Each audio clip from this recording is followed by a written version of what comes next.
Rest in peace to the Clemson dynasty. I was Guys, like, it who was died? a fun run. It was a fun run while it lasted. It was a great little 2-year stretch where you had, or excuse me, 3-year stretch where you went from or excuse me, 4-year stretch where you had Deshaun Watson and then Kelly Bryant and then Trevor Lawrence And and DJ. Wait, oh won wait, no, never mind. never mind. Yeah, and won 2 national championships while playing for a third. And it was Four. a great run. It was They a played good for time. four. That's They right, they lost to did. Bama in You're right. 15, won Yeah, 16, lost 17, won 18. that's right. Because they ran into the Joe Burrow jigsaw. Yeah. So, yep. Oh, you're So it right. was They a did fun play in little. 19. Yeah, I thought that was the fourth one you were referencing. Yeah, Yeah, no, it was Joe Burrow five. versus Trevor Lawrence. I remember the. Well, no, hang on. Okay, this was gonna be a bit. Now I have to do actual research. Okay, hold on. They played for it in 15, 15.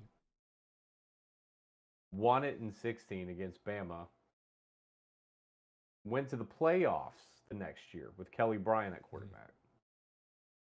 And that was Bama versus Clemson round 3. Mm-hmm. And then the following year, it was the national title game, Trevor Lawrence versus Tua, and Trevor took him to the woodshed. That was their second win. And then third year was Burrow versus Lawrence. Yeah, and then that was it. They went back to the playoff the next year, and that was it after that. But anyways, it was a nice little run. It was a good time. Dabo, great job. A lot of programs would have killed to have that little 4-year stretch that you guys had. Um, I just after this weekend, I think we're done with the whole Clemson dynasty thing. Because I remember people were like, it's the next Nick Saban. Oh, get ready for the Tiger dynasty. They've won so much. Well, that appears to be done. I But it mean, was fun. Um, when Not you look even at using the transfer portal can save him now. actually, I mean, using the transfer portal could save them. Like Clemson fans who are fuming and honestly calling for Dabo's head don't understand that before he showed up, they had experienced 20 years of irrelevancy. Exactly. Like not even Tommy Bowden, right, could get them an ACC title. And it wasn't Auburn legend talking until about Terry Dabo showed up. Suddenly they have 8 ACC titles under his reign, 2 national championships, whereas before they only had 1. And he was even able to put 9 consecutive wins over Georgia Tech, which, when you look at the head-to-head, is unprecedented. So everything that he has done, I love Bird. Her tail swishing in the background. Yeah, there's my cat, everybody. Just chilling. Like a villain watching real birds. Yeah. So So just while we're doing eulogies, rest in peace the NFL draft jargon of the entire 2025 quarterback class. You morons, each and every single one of you. I have been vindicated on 2 fronts. Number 1, okay, but here's Clemson is overrated. Number 2, Arch Manning is overrated. okay. Here's the problem. Arch Manning is probably going to come back and rehabilitate his draft stock. Which, if you had to tell me to pick a quarterback to do that, I'd pick Manning because let's be real, he is a Manning. The problem is the rest of them. Okay, Drew Aller looks sus. Garrett Nussmeier looks sus. I call him Garrett Sussmeier. Lenore Sellers hurt. Looked sus before then. Frickin' Cade Klubnik sucks. Literally my top 5 quarterbacks all over just like it's usually 1 or 2. This year it's like, hey, you know what? Blow the whole thing up. We don't know anything. Meanwhile, quarterbacks that I was paying no attention to, John Mateer, okay, he's good. Jackson Arnold, that looks like it's going well. Haynes King, we knew he would do great. My goat. Carson Beck, Beavis and Butthead. I apologize. You look good all of a sudden. Good old Quasimodo. Turns out it wasn't him. It was just Georgia. So great job. Nico Yamaliava. Joey Aguilar, or his replacement, the trade, Joey Aguilar. Great. You know, Doing great. we're the best quarterbacks are ones that we did not pay attention to all off season. Stockner Gunton. And Gunnar Stockton. Yeah, that guy. Yeah. Well, okay, the jury he's fine. I'm just the jury's still out on him, in my opinion. So Julian Sayin, freaking red shirt Mm-hmm. freshman out of Ohio. Okay, yeah, go off. Like, yep. So unfortunately, to the teams that blew up their franchise in the last draft to make room for the top spot for this year's quarterback draft picks. I'm not gonna say Oh, names. DJ It rhymes Lagway. with DJ Lagway. Yeah. Thank you. Thank you. One of Yep. those quarterbacks, high Yep. expectations, low results. Yep. And while we're doing eulogies, rest in peace, the Billy Napier era at Florida. What a transition. Billy, I wish I could say it's been fun. It hasn't. It's been absolutely terrible to watch what's happened at Florida under your watch. I was looking I'm over. sure you're a great guy, buddy, but the SEC is just not for you. So I was looking over the Sunshine Showdown, and I've noticed Florida has a history of firing coaches before the season ends. Like, that's just what they do. Yep. Tim McElwain out before the season ended. Mm-hmm. Dan Mullen. I think Dan Mullen actually. He was allowed to finish coaching, but he was fired. Yeah. Yeah. Wouldn't shock me if, like, after Carson Beck hangs 50 on Florida, it wouldn't shock me if we get the announcement that he's either going to finish the season or if he's out very soon afterwards. Right, Bird? Right. Anyways, welcome to the College Fanfair, everybody. I am your host, Matthew. That's my brother, Micah. I'm a little under the weather, so if I sound like I suck, I do. Not feeling great. Obligatory cough right there. But we're going to power through it because we wanted to get this episode done because there's a lot to talk about. The main theme being we've got no idea who's good in college football. Everybody looks good. Everybody looks great. Everyone also looks beatable at the same time. Mm-hmm. Like there's just no true number one team. And while everyone looks great and everyone looks beatable, the only thing we can agree on is Clemson is having a crap year, mm-hmm. which is pathetic with all that returning talent, in my opinion. But before I get into who replaces Dabo Swinney, we're gonna put a pin in that because that'll probably be next week, Micah. There's so much going on. UCLA's got a head coach opening. Virginia Tech's got a head coach opening. South Carolina fans' nightmare just happened. Mm-hmm. Florida's probably we'll do hot seat hyperbole next week. That's the title for it, hot seat hyperbole. But we'll get into that later. Right now, though, I love those sections. Right, preying on the downfall of others is always fun. Right now, what we wanted to do though is we've wanted to do like this this thing called seats at the table. Yes, that is. Where do you want to kind of explain what that was to the audience real quick? Yes. So a while back, I wish I could remember the guy's name, but it was an Auburn fan talking about how things aren't going to change for Hugh Freeze anytime soon. Classic Auburn pessimism, right? I'm sorry if y'all heard that. My cat just smacked the out of the window because there's a bird in it. She did not like me talking about Auburn pessimism. She's a true Auburn Tiger, apparently. But no, Auburn pessimism, talking about how Hugh Freeze was never going to get Auburn anywhere due to the fact that both Alabama and Georgia, the two teams Auburn plays every year, have their seats at the table. And so for Auburn to get one of those seats, someone has to fall. And that got my head rolling about, okay, in each conference, who has a seat at the table and who in those seats is vulnerable and who could potentially take those seats. And so the way this is going to work is we're going to do the teams at the table historically looking at the past 10 years, the teams at the table who are now vulnerable, and then the teams who in the next era of college football could take over. A good example of this would be Clemson. They've had the seat at the table for an entire decade under Dabo Swinney, but now in the age of the transfer portal and NIL, that position is at stake and could be taken by some whippity upstarts in the ACC, Louisville and Georgia Tech specifically. Whippity upstart. Shut up. What a great word, whippity. Whippity, yeah. Yeah. So the visual image is like there's two heads at the table, so there's like two teams to beat, but then there's like 4 other spots. So like there's maybe 6 per which I think that's fair. Maybe 6 teams per conference like could I would say potentially challenge. you have 2 at the head, and then 2 behind them, and then 2 behind those, vying for. Yeah. So 4 seats at the high table, and then 2 looking to do exactly what Bird just did, which was pounce. She jumped down. Yeah, she did. Cool. I love my cat, y'all. So, do you want to start with the ACC? Well, the thing is,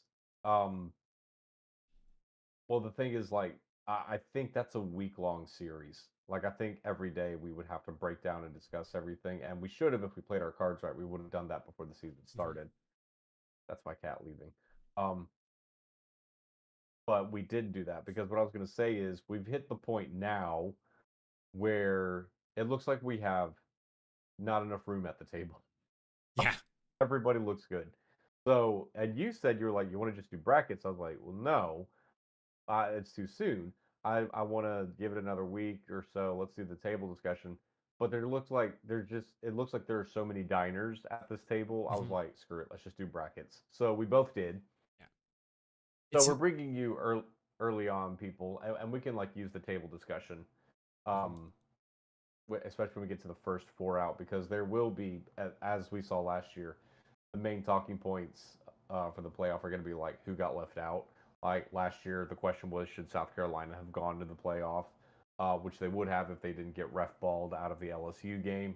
The question was, should Miami go to the playoff with Cam Ward? They've only got 2 losses, blah, blah, blah. So should have, but SEC should bias. have, yeah. 1,000, sure. SEC only got like 2 teams in, bro. They got 4. Wait. Georgia, Texas, Tennessee. I swear they got 4. Nope. That's it. There's not a 4th one. There's not a 4th one, bro. I'm pulling this up. The fourth one was South Carolina, but then they screwed South Carolina out of it. Texas, Tennessee, Georgia. Wow. Okay, Georgia. so only 3. That was it. Yeah, only 3. Okay. But anyways, so I've got you haven't. Yeah, I still haven't seen your bracket, so I have no idea who you picked. Yeah, I'll send it to you. Okay, I've got mine in the chat, and we'll put it up on the screen once my brother figures out how to do that. I already have it. Perfect. Okay, so here's the thing, everybody. I genuinely have no idea who is good and who is bad. And it's not a horrible thing. That's a great thing because that just means the playoff is up for grabs. Like every team in the top 12 right now, you could look at and say they're great because of this, that, or the other. You could also look at them and say they suck because of this, that, and the other. I genuinely have no idea who's good at college football right now. Because like usually there's that year where just 1 or 2 teams just rise to the top and they're just absolute world beaters. I've not seen that from anybody this year. Everybody looks beatable. Everybody looks good. So looking at my playoff bracket, keep in mind this is strictly off of eye test of what I saw last week. Okay, and the weeks before. So this is very much so subject to change as the season goes on. Oh, obviously, yes. So okay, there's mine. Oh, my brother. Ooh. Okay. We've both got some early 2000s rematch going off in the national title game. I absolutely love that. So we're both like, yeah, that. Okay. Who do you want to start with? guess.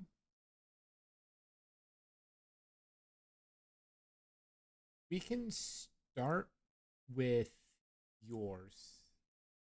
Okay. We go. So for those professional wondering, podcasting / live streaming in 3, yeah. 2. Actually, I have a. Hang on, let me do this right. 3, 2, 1. Transition. And now our brackets are on screen. Okay. As you will notice with mine, so our brackets are actually very similar. We only disagree on 3 teams, excuse me. We only disagree on 3 teams, which is I have the rando SEC team that makes it is Tennessee in a repeat appearance. You've got Oklahoma, which I actually had Oklahoma at first, but then I was like, I don't know. They haven't really played a real defense yet, which we'll get to that in picks in a moment. But, and you also picked Iowa State to win the Big 12. Don't hate it. Don't hate it. I just went with Utah because I liked what I saw last week. Again, it's all eye test. And then, of course, you also put Illinois in there instead of Oregon. Also fair. So, my full bracket for those that can see it on the screen, for those of you listening, I'll just real quick. In the first round, I got Tennessee versus South Florida. Random SEC versus Group of 5 champion. Ohio State versus Florida State. Georgia Tech versus LSU. Oregon versus Texas Tech. Which you don't have Texas Tech in yours. Now, after that, you can see I've got the order. My 4 buys: Utah, Georgia, Miami, and Penn State. So obviously the Big 12 champ, SEC champ, Miami champ, Penn State champ. And then, they all play each other until you get to Miami versus Ohio State in the title game with, I'm going to say, Ohio State coming out on top. Where do you want to start with mine? Like, what stands out to you? What do you demand an explanation for? Texas Tech. So, to be fair, here's the deal. They put a lot of money into this roster. So far, everything is clicking. Their quarterback, I don't have his name memorized off the top of my head right now. I did yesterday because I actually wrote 2 articles about him. Morton, that was his name. Brandon Morton. He has thrown 11 touchdowns and 1 interception. That offense is clicking. So the defense just needs to do its job. I don't have them winning the Big 12 because, again, I like Utah a lot. I think, though, the Big 12 looks terrible. Objectively, it looks bad this year. Kansas State craps the bed. UCF crapped the bed. Oklahoma State, don't even get me started. Rest in peace, Mike Gundy. He's not dead. He's just getting fired. The Big 12 does not look super good at all. Like Brigham Young, Utah, Iowa State, Texas Tech are like the only 4 teams that look interesting to me. Right now, though, just because of how much money and resources they poured into the roster, I think Texas Tech could make a pretty good run. Finish up at number 12. I don't know why it says number 7 right there, but I think they could be the 12th team in. Again, just win the games you're supposed to. Kind of like Georgia Tech's argument. Yeah. Do they last in the playoff? I don't think so, but the goal at Texas Tech, like everybody from the boosters that sunk the money in, the billionaire Cal, what's his name, that sunk all that money into it.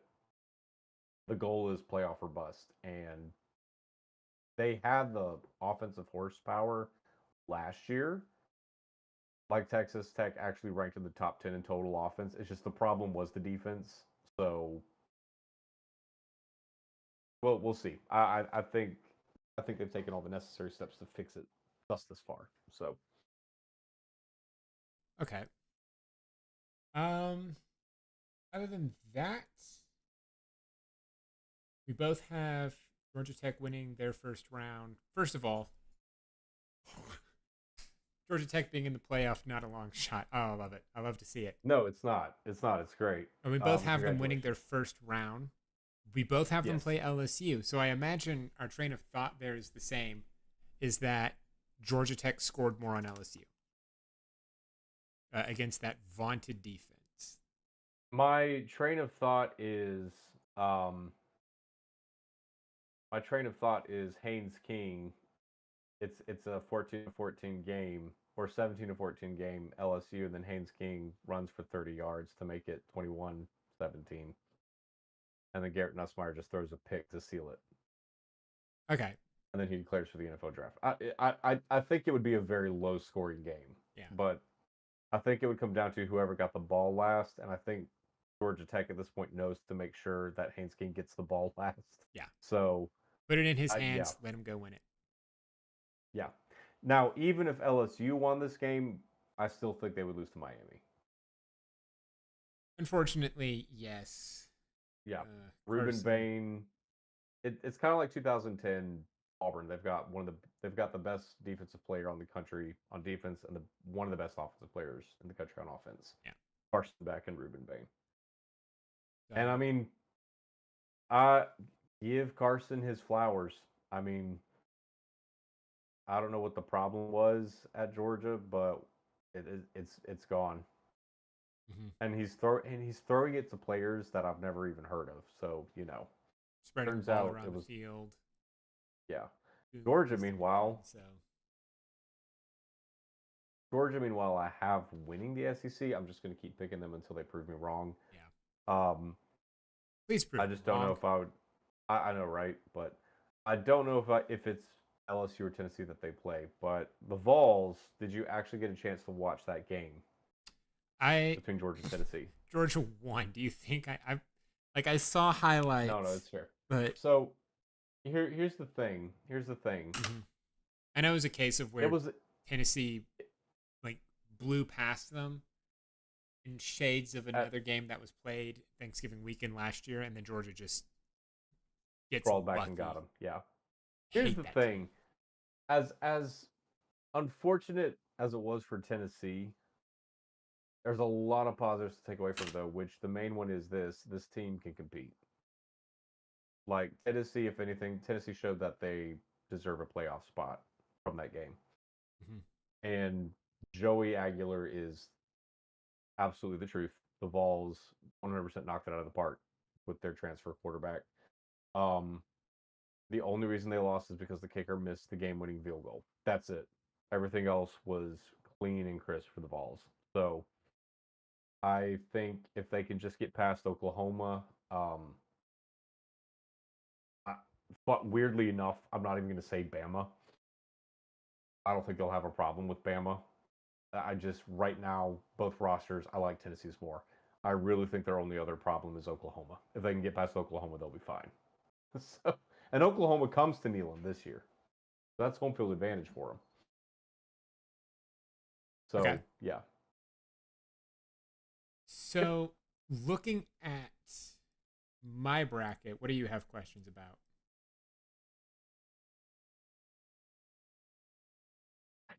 So, okay. Well, kind of the same that you probably have with mine.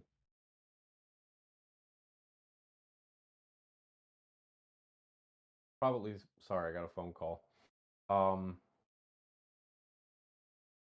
Is Oklahoma the runner-up in your bracket or just the at-large bid?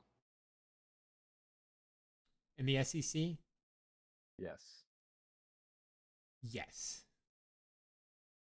Oklahoma's the runner-up to the SEC in my bracket. Okay. So LSU is your at-large bid then? Yeah. LSU sneaks past. Honestly, I kind of want to switch Tennessee with LSU. Too late. Too late.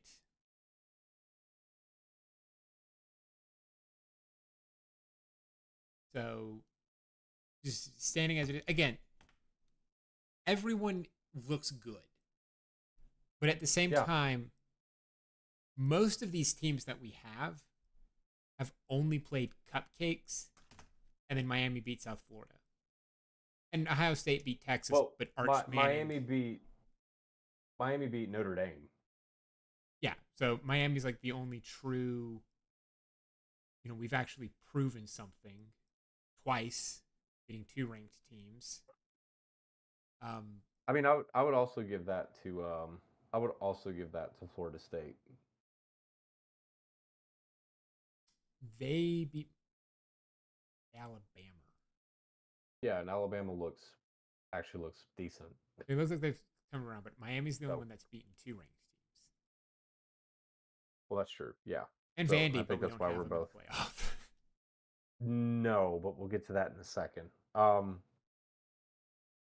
like it is Yeah, it the is a only case. so Everyone looks good except for Miami.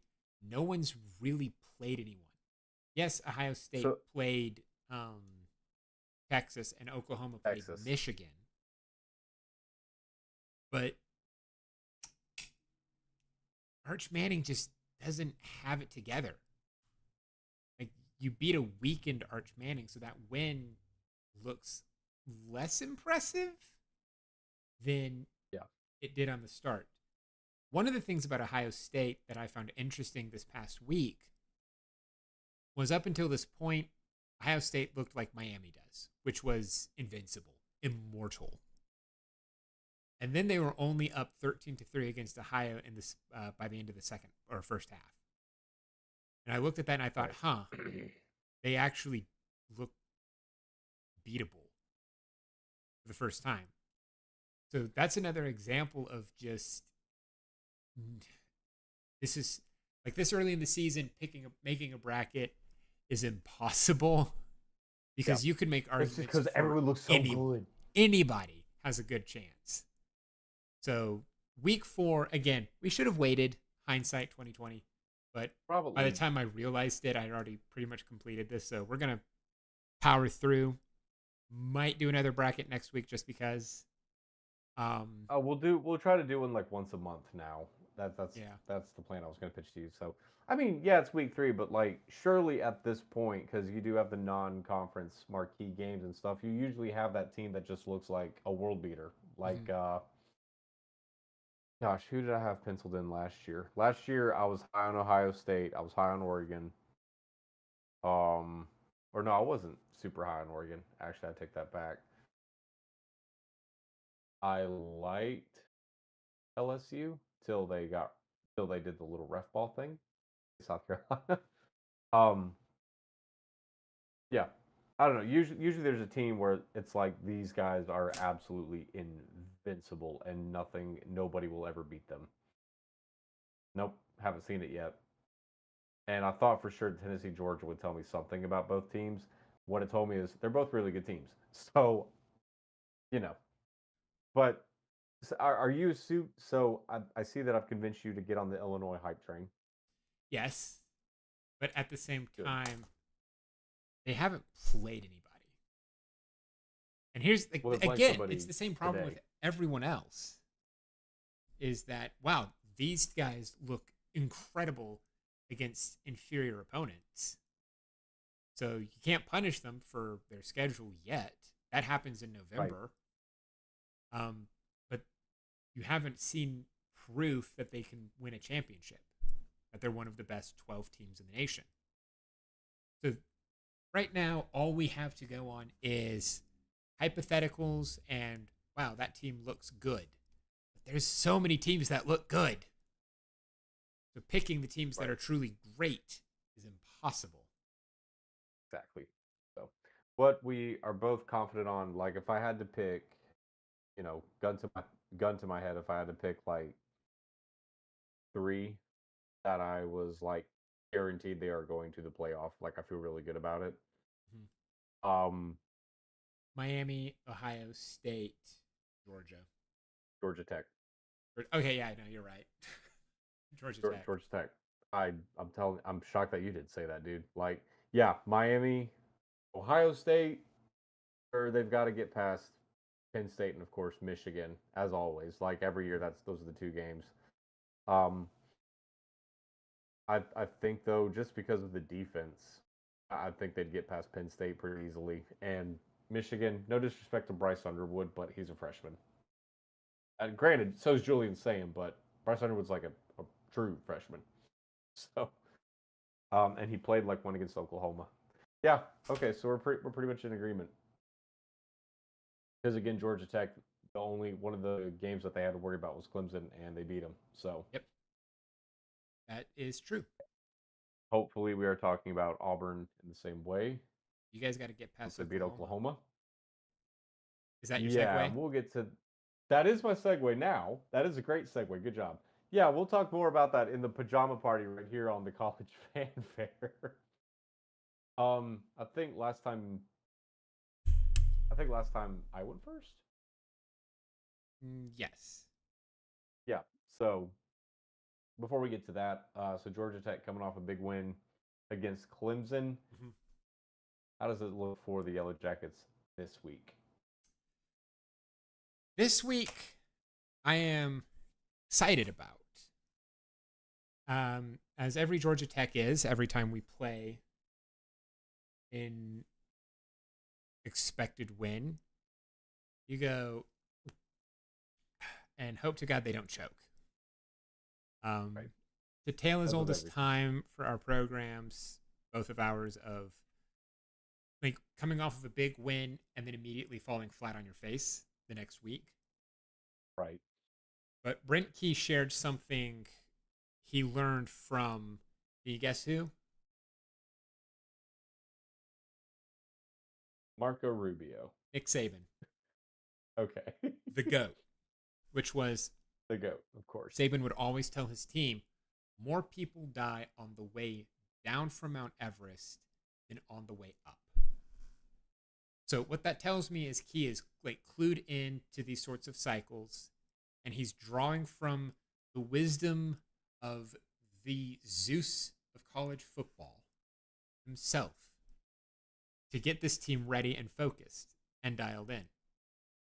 So I'm going to let Georgia Tech worry about not like screwing up, not losing to a team that should be beatable, and instead look at this as an opportunity of comparison. Because Temple just got their butts handed to them by Oklahoma. So Correct. now you can kind of see Georgia Tech and their response to Temple as a way to compare, okay, how does Georgia Tech look against another ranked Power 4 team when handling a common opponent? They already have that once with LSU. And when you look at it, you can say, okay, so Georgia Tech's defense is a little worse than LSU's defense, but their offense seems to be a little better than LSU's offense. So, this early in the season, you have to look at that and say either A, Georgia Tech is really good, or B, LSU is not as good as everyone expects. Right. Oklahoma and Temple, here's another case. If you go out there and you barely manage to cover the spread, which is 21.5 right now, then you go, okay, so 11-2, but we're not going to last very long against, the other top tiers of the, what do you call it? It's not a league. I guess top tiers of the playoff in the nation. Or you go out there and you crush Temple in comparative fashion to Oklahoma and you go, okay, we have a legit football team. And I know like a lot of people are going to look at this and go, oh, this is a ridiculous comparison because it's Temple. This is probably the only comparison Georgia Tech is going to get, given the fact that their schedule is so soft from here till Georgia. And that's why I'm looking at this as, okay, this is a good opportunity to see kind of where Georgia Tech is in relation to the rest of the world of college football. And then once we get past Temple, you know who's next on our schedule? Wake Forest. Okay. And then after we go, it's at Wake Forest. So after them is the bye week, and then Virginia Tech at home. So we could be bowl eligible in the minimum amount of games required to play. And Nice. for me, that is kind of like a dream come true to have that like pressure of getting to a bowl game out of the way. And then Georgia Tech can just focus on what they need to do next, which is they need to get to Charlotte. They need to snap a 7-game like losing streak to that team to the east. And then they need to at least be competitive in the ACC championship game, knowing Haynes King, he's out for blood. Like, Yes. to quote Brent Key, Haynes King, he remembers that fumble at the end of the Georgia game last year. Do you remember that? I do. Like, that play is like, you can't stop thinking about that. And that's why Haynes King is constantly going to Brent, like, put the ball in my hands, let me win the game. To quote Key, he is on a mission and he is out for blood.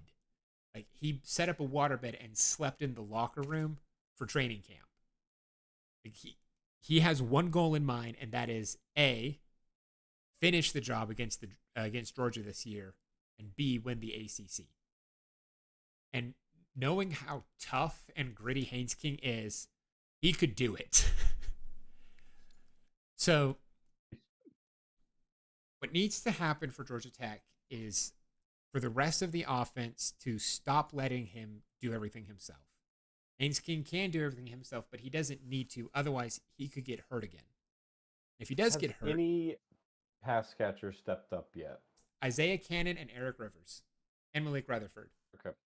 The real thing is Jamal Haynes and Malachi Hosley, who are two phenomenal running backs. Against like Clemson, they barely accounted for 70 yards split between the two of them. Like, Georgia Tech had something like 350 yards of offense. Haynes King accounted for 312 of those yards on his own. 200 passing and over 200 passing, over 100 throwing. Running, sorry. And so our running back core needs to like get it together and start taking some of these running opportunities, Hybrid, from King to let the guy rest. Determined to get on this show. Well, she has succeeded. Those of you that are audio only, my cat gets separation anxiety when I close the door on her, so she just kind of chills out. Today she's choosing to be problematic and explore my desk that she's seen a million times. Shoot. It is not a problem. Anyways. She's cute. Yeah. We appreciate Bird. We do. Unofficial mascot of the college fanfare. Of the college fanfare. There we go. Approved. I need to get her a little jersey. I actually, so for Super Bowl, the Super Bowl between the 49ers and the Chiefs. Mm-hmm. Jeez. I made her a little number 13 jersey. It was Brock Birdie. It was hilariously adorable. I need to find it. But anyways, okay. So this is one of those moments I'm going to run out of things to say every week because it's just until we get to clean old-fashioned hate, it's just going to be, yeah, Haynes King is a phenomenal quarterback. Thank you, Texas A&M, for the gift. Like, someone posted the announcement of when Haynes King entered the transfer portal, and all of the Texas A&M fans were like, good riddance. Oh, thank God he's gone. But such a horrible quarterback. Blah, blah, blah, blah. And looking back, it's like, Jimbo Fisher, you are my Santa Claus. Thank you for being awful at your job and giving us the king. Future UCLA head coach Jimbo Fisher. Is he on? Well, I mean, that's next week. That's next week. We'll get to that later. No, that was a joke. I haven't seen him on any message boards. Okay. Cool. Well, but until I wish then, that was his sorry, I'm not done. I'll give you a transition. Don't worry. Nope, it's fine. It's fine. So until then, every week will just be Haynes King's good. The defense is improving. We're going to, we need to lock in against these inferior opponents so that we don't choke and continue to control our destiny in the path to Charlotte. And then when we get to the THWgs, it's just going to be the most toxic, hate-filled segment you have ever seen. So I will try and think up of other things to fill my section of the pajama party with. I will just say this win is not just changing the trajectory of Georgia Tech's season. This win against Clemson changes the trajectory of Georgia Tech's stupid fly of Georgia Tech's program going forward. I am going to lose it. I also have a fly in my room. That's hilarious. Yeah, mine's a fruit fly that I assume wants to snack on an apple core from an apple I ate earlier. So it needs to Okay. like give up and die. Speaking of Well, things that that's what refuse flies to do. give up and die, tell me about Auburn. Shut up. That was a horrible transition. I absolutely hated it. I hope Oh, like I hope yours have been Temple bangers. I hope Temple hangs 50 on you. Anyways, I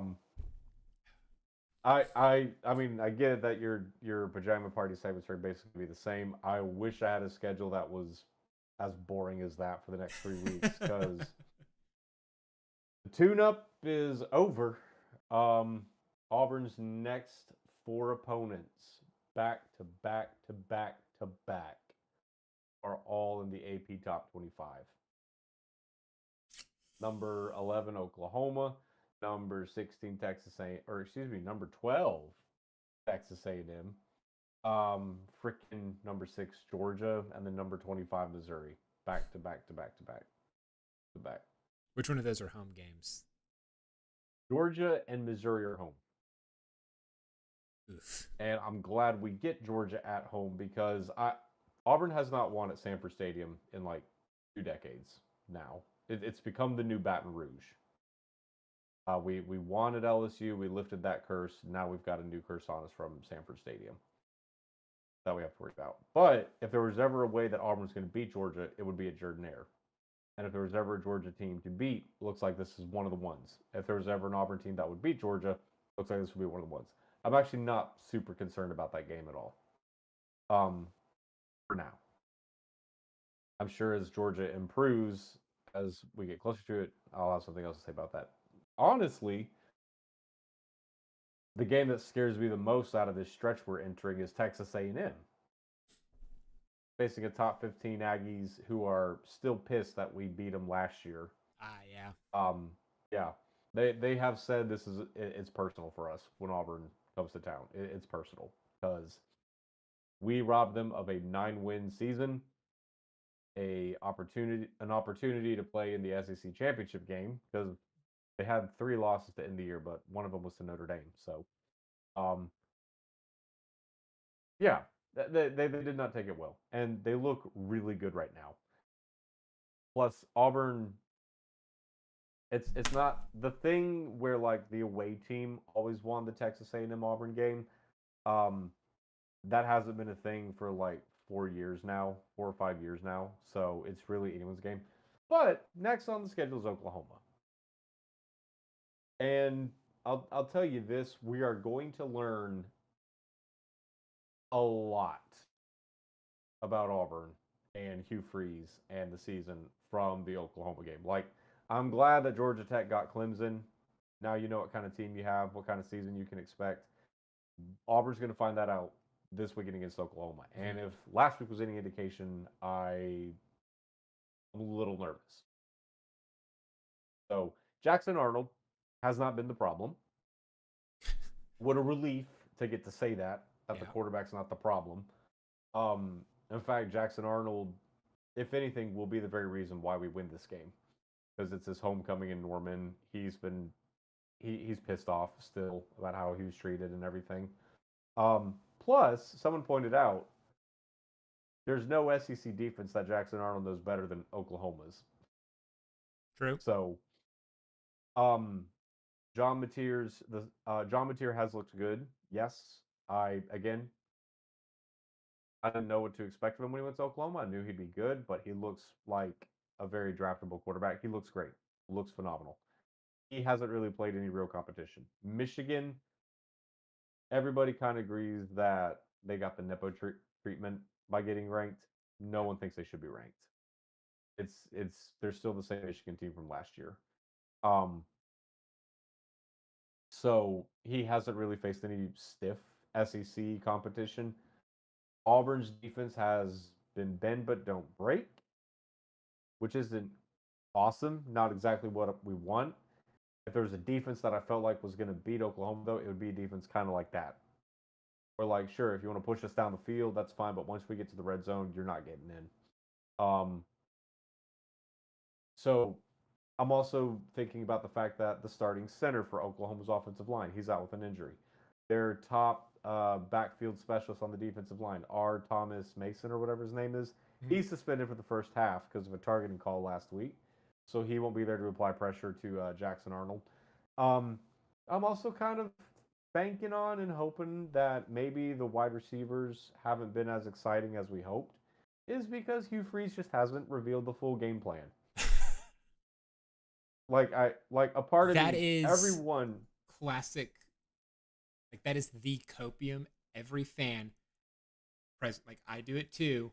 Has whenever a certain aspect of the offense underperforms, is like, oh, they're just holding back. Well, here's the thing though. I can see why. Dude, you don't think offenses have held back before? That's all Nick Saban did, bro.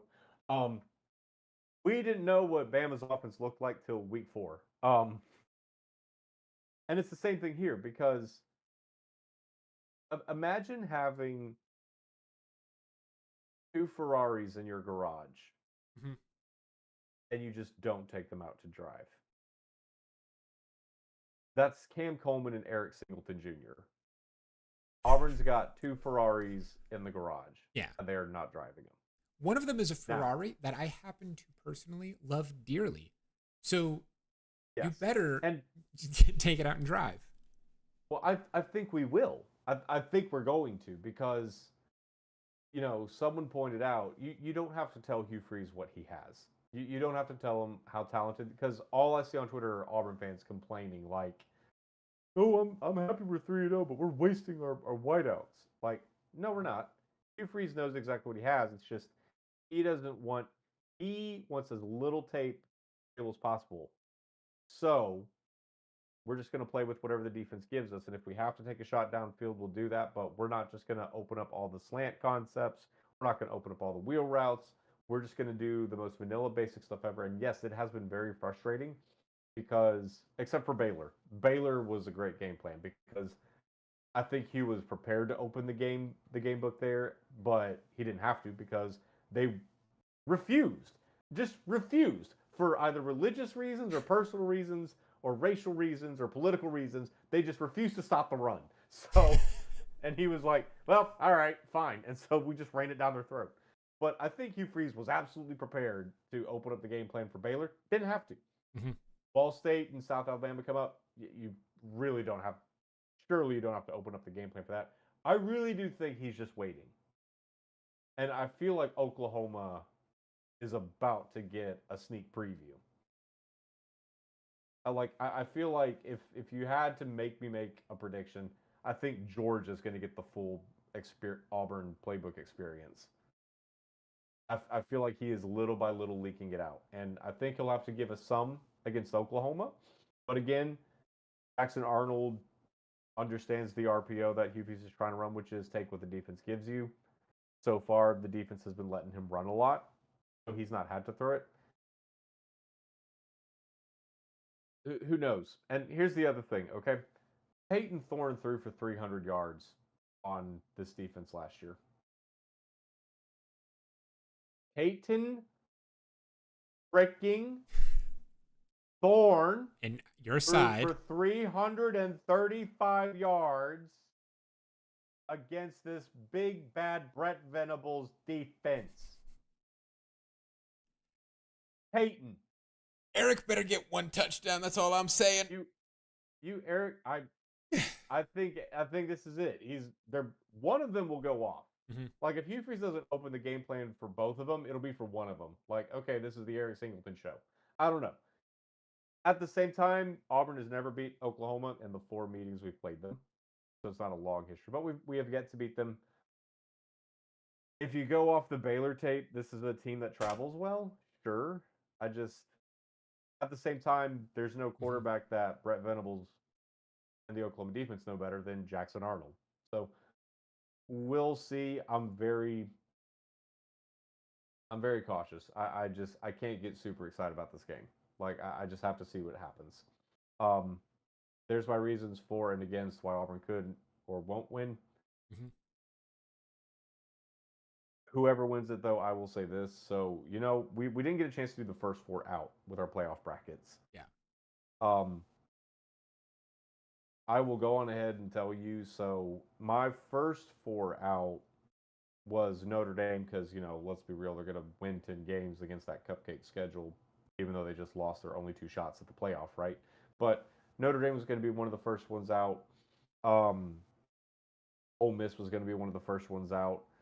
Um, take your pick of Michigan or Nebraska or Illinois, one of those Big Ten teams. I have always consistently had either Auburn or Oklahoma as the fourth team left out of the playoff this year. And this game is going to tell me which one it is. Now, if Auburn can go 3-1 or 2-2 in that record, well, I'll flip them out with Tennessee. Like that's a playoff team right there. I don't care what you say, but we're gonna find out. Last week though, the defense did not look great. Again, they were just tickle tackling and everything. I hope DJ Durkin went in that locker room and said, if you miss one more tackle, your job's gone. Like I hope he lit them up.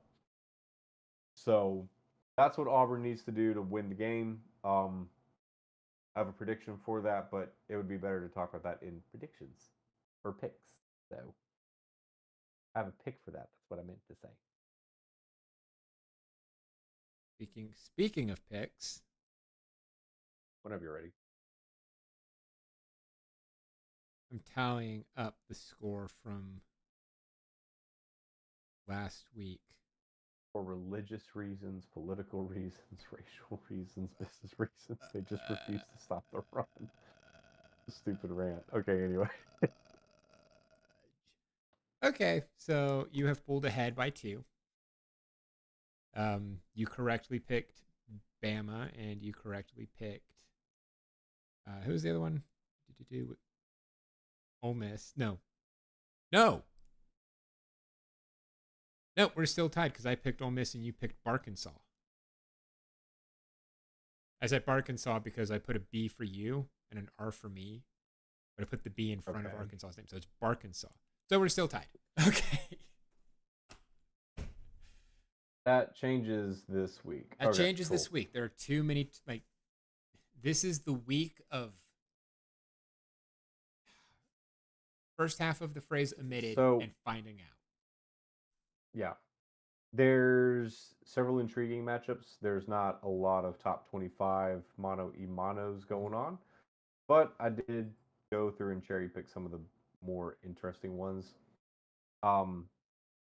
Starting with Saturday morning, we're actually going to get a quick look into the Big 12's contenders as Texas Tech and Utah go at it. Mm-hmm. Which one's the home? It's Utah. It's a home game for Utah. Okay. And come on, dog, everybody. I didn't hear anything, so you would have been fine if you didn't say anything. Whatever. I heard it. She's wanting to go outside. Wow. But football comes first in this house. I'm going to go Texas Tech. Okay. I really like the offense that Coach Joey McGuire's put together. Utah looks good. Oh, now there she is. Hi, Peggy. He's a sweet puppy. Yeah. That's a sweet puppy. Okay. She is. All right. Yeah. I like what Coach Joey McGuire's put together for the season. Mm-hmm. And I think Texas Tech, they keep the dog. She does not agree with your pick here. She does not agree. She really wants you to change your pick. What I'm trying to say is Texas Tech. I like the offense. I like the quarterback experience. I like Coach Joe McGuire as a play caller. Okay. That's a good pick, isn't it, baby? Yeah. Just need to go out. All right. You want to have a quick intermission? Sure. Let me hang outside real quick. Okay. Keep talking. Intermission time, everybody. Go out. Go out.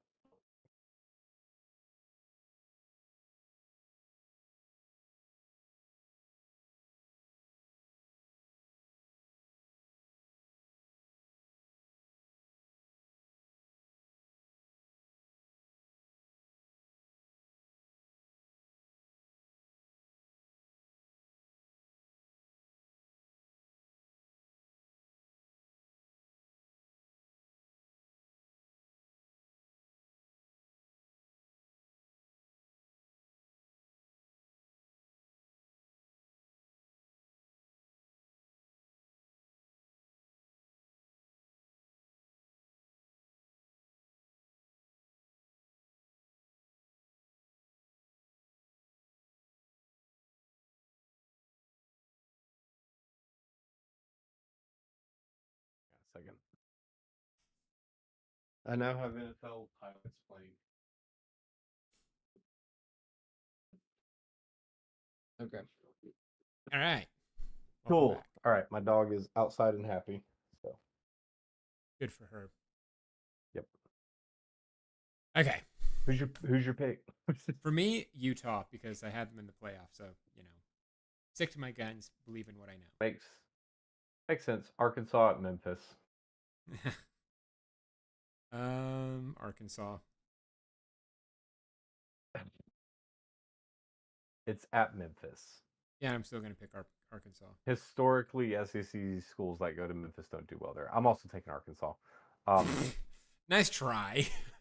I wouldn't be surprised though if like they sleepwalk into this for the first half, just because that Ole Miss loss was so. But now here's a fun one. Bring it. Frickin' Clemson hosts Syracuse.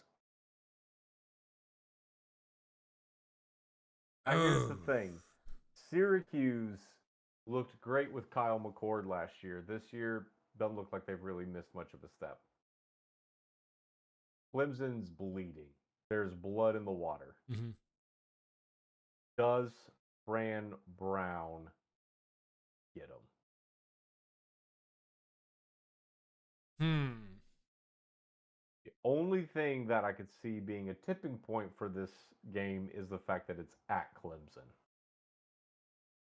That's legitimately the only reason, though. Although, as Syracuse proved last year when they went on the road and beat Miami, traveling isn't a factor for them. True. Ooh, this is hard.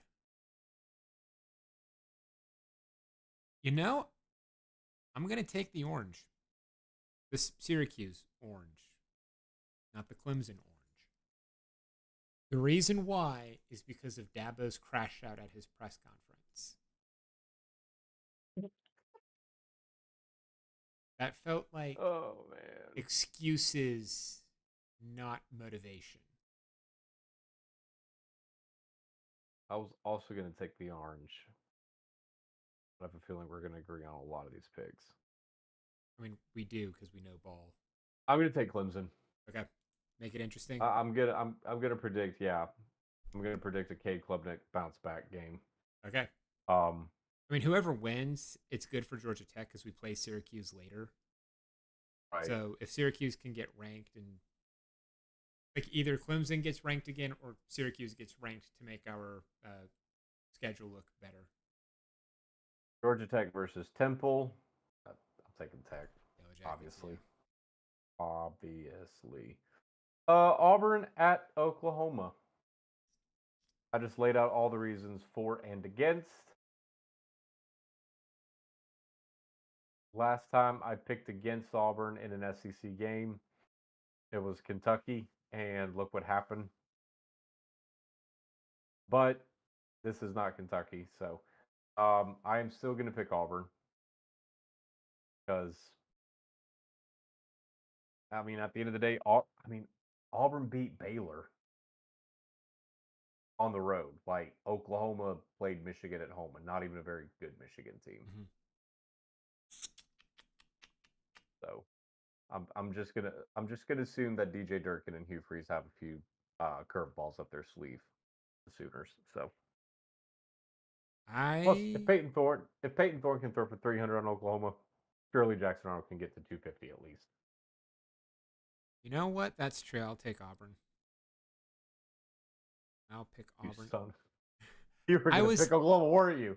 I genuinely did not know, but I feel like Oklahoma's the safe bet. But this game kind of feels like you said, Jackson Arnold like wants it more. Yeah, because it's in Norman. Right, so I will go for that X factor.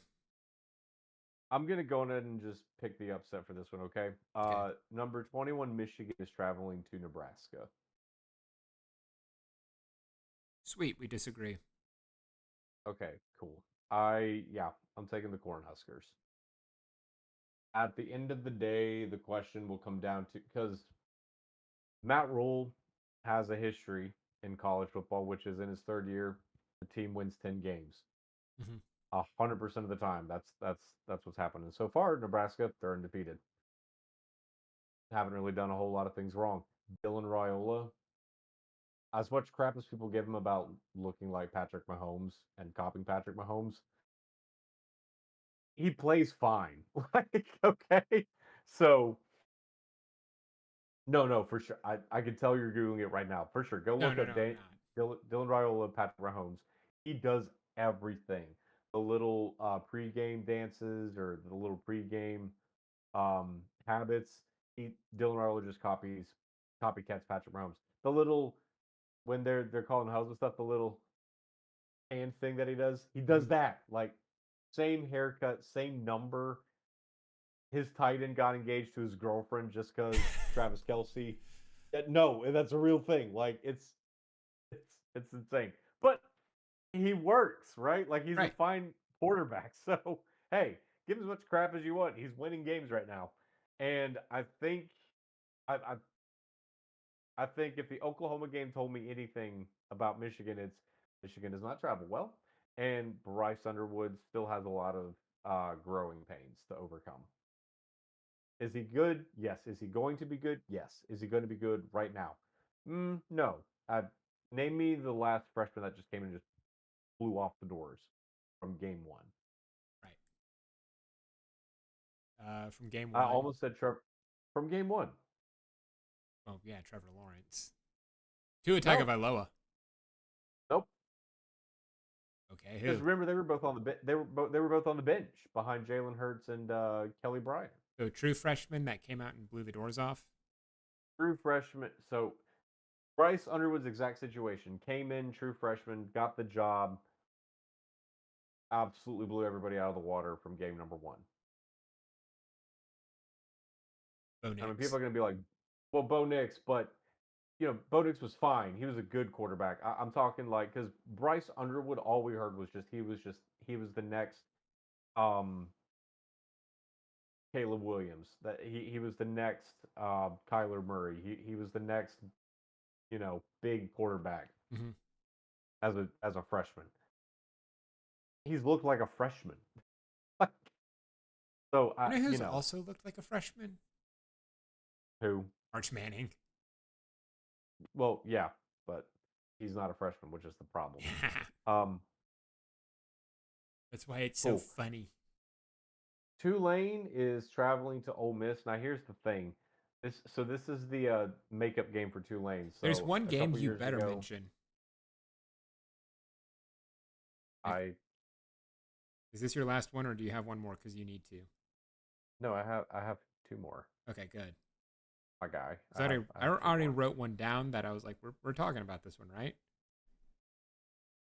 Probably we'll find out in a hot minute. Or excuse me, I have three more.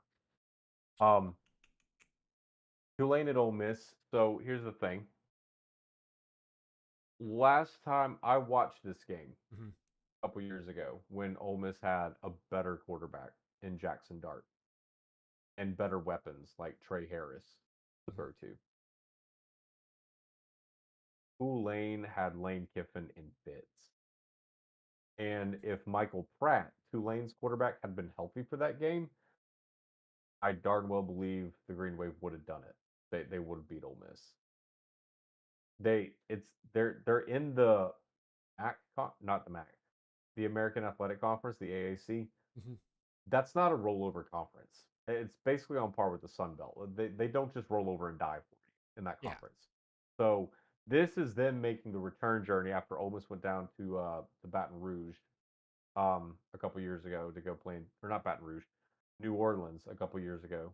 Um, so now I don't know why college football is like this now. I guess like a year or two later the return trip is made.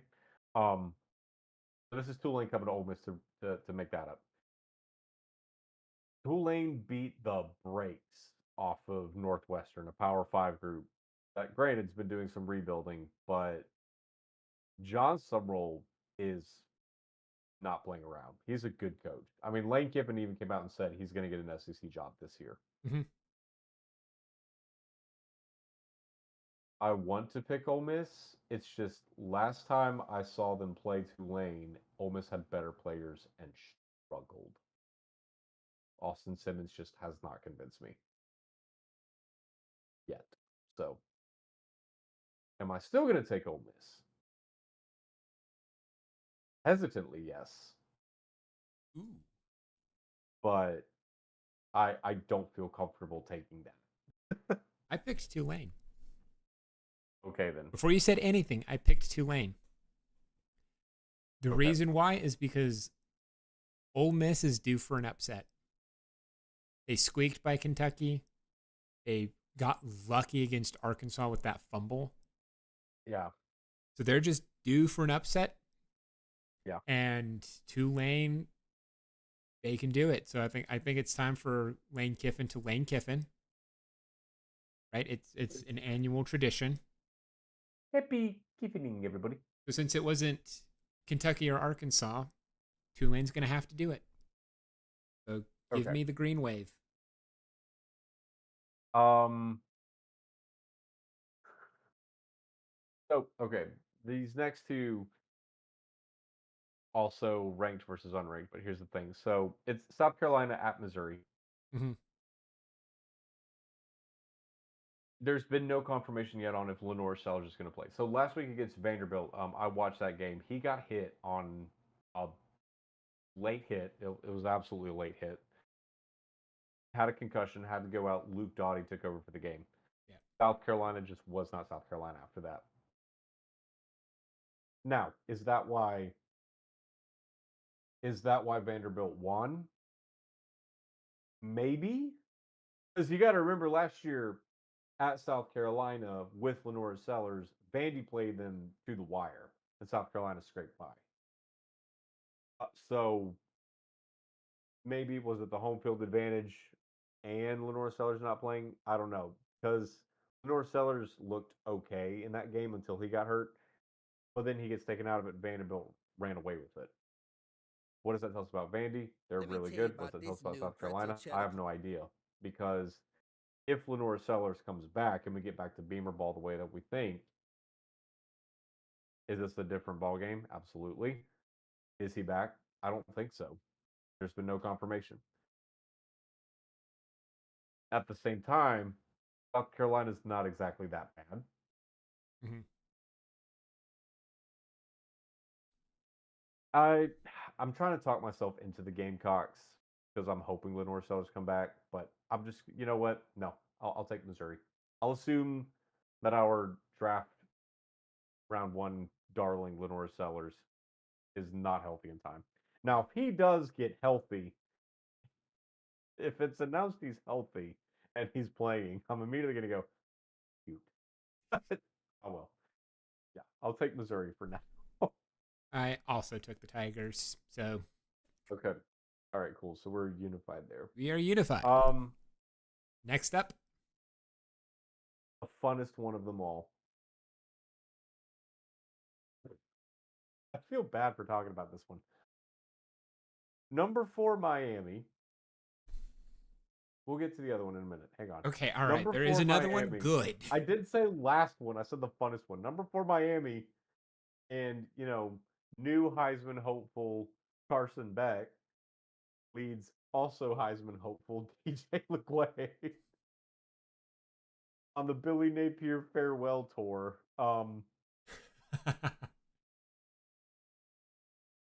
This is going to be ugly, dude.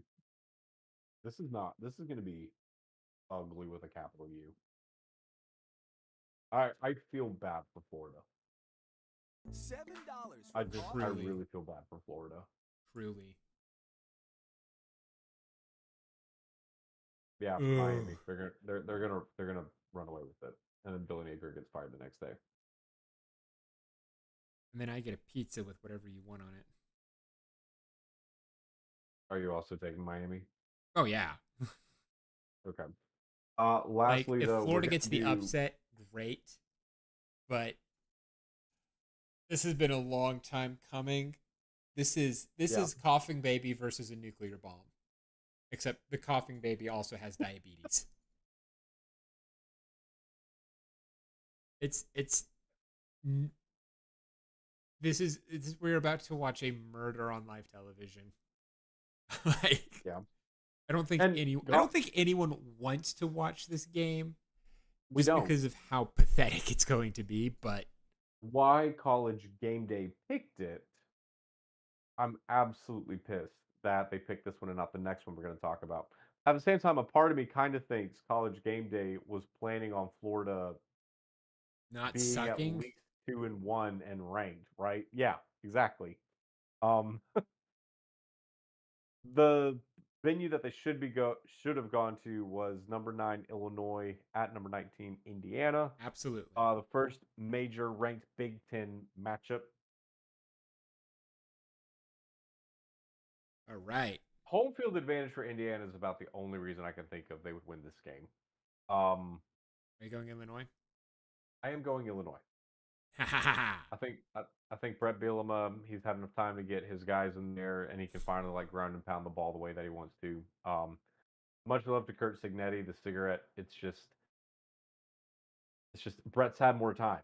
Brett's had more time to get his guys in there and do his thing, and I think it's going to pay off this year. I really do. So I picked Indiana.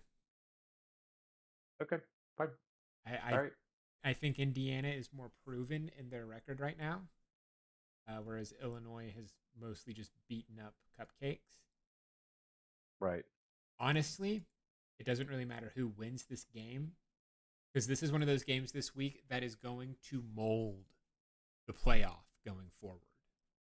Yes. Like, this is one of the bricks and just finally getting somewhere with how the bracket should look.